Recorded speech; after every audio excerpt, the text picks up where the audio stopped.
We now need to construct the relationship that's going to give us the related rates scenario. I mean, algebraically speaking. So what we have here is a right triangle. Actually, I have two right triangles. But the fact that it's right is not that important. What is important is not the Pythagorean theorem, which only applies to right triangles, but the important feature here is more a proportionality between similar triangles. I have a smaller triangle, the one that's forged by his height and the 40 minus x leg here, and this smaller hypotenuse, which I'm not that concerned about the hypotenuse, but anyway, there it is. Right? Now that triangle, and then you also have the larger triangle surrounding the whole thing, right? Which is the full 40 distance here, the y value of the shadow at any given time, and then large hypotenuse across the whole way. I guess you'd call it the light beam here. All right? So we need to use the proportionality of these two triangles to construct some sort of relationship between x and y, and then we take derivative, we'll get the relationship between the two derivatives, which is what the related rates really is. So it looks like that the outer value y in comparison with 5, right? Y to 5 should be equal to the comparison of the two lower legs, right? So you've got these two heights to compare, y to 5, right? This leg of the larger triangle to this leg of the smaller triangle. And then you have the horizontal legs. You have the comparison between the overall 40 value along the bottom to the 40 minus x value. So 40 over 40 minus x.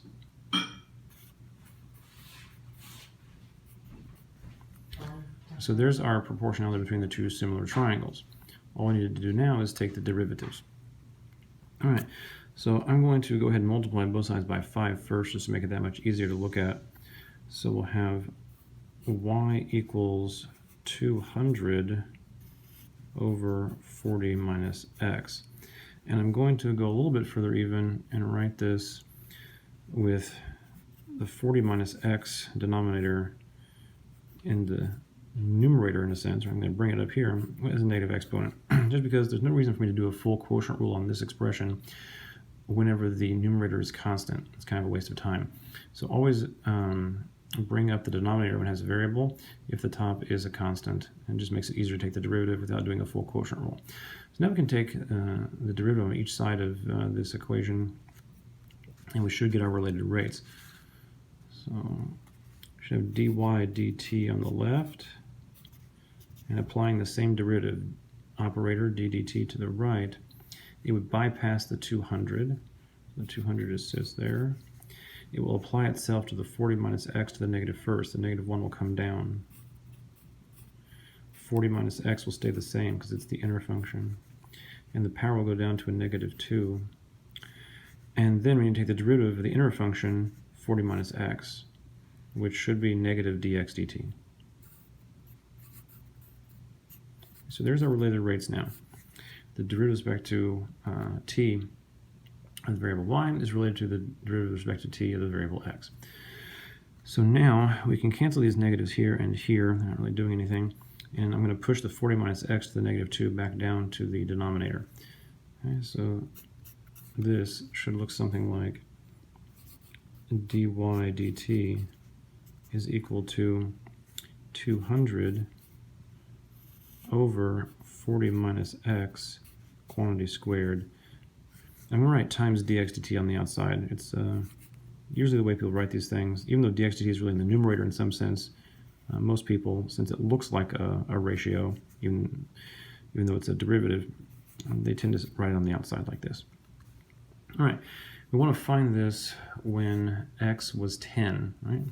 When the person's distance from the wall was 10. How fast was the shadow changing height? So let's just fill in the numbers here.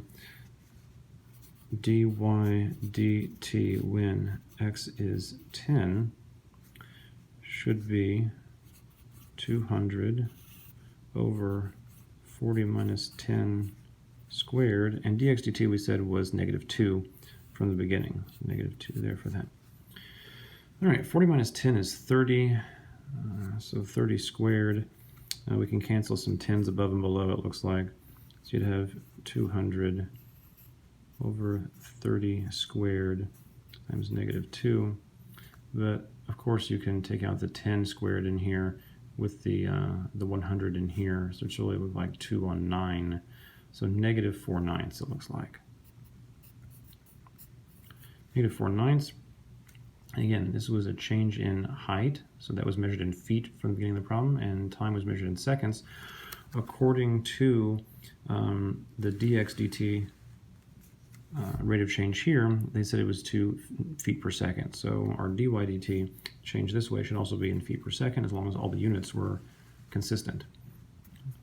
So we have -4/9 feet per second as our final answer.